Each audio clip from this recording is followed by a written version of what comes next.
ครบหอบ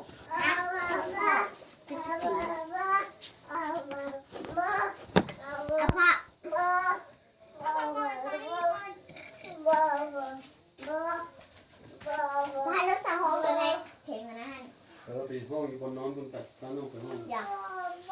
คาเทและฉันมีเธอเป็นเพียงรักเดียวและเธอมีฉันคนเดียวทั้งใจมันก็คงจะเป็นความรักที่ใฝ่ฝัน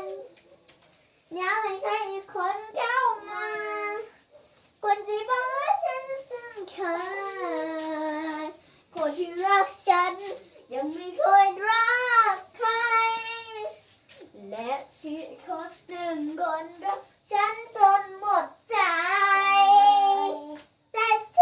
ฉันไม่เคยมีเขา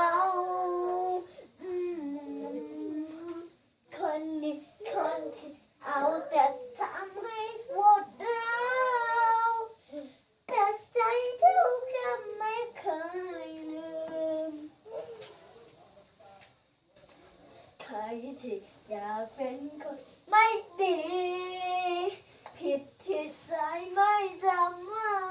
ไม่ควรรักใครเจ็บที่ใครให้เขาทำมาว่าเราร้ายใจเปลี่ยนตัวเองจริงๆที่เปิดหัวใจไม่ได้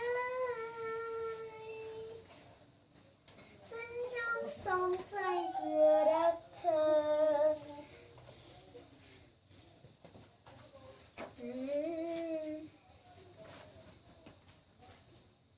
ใครที่อยากเป็นคนไม่ดี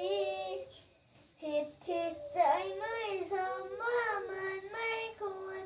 รักใครจบบ๊ายบา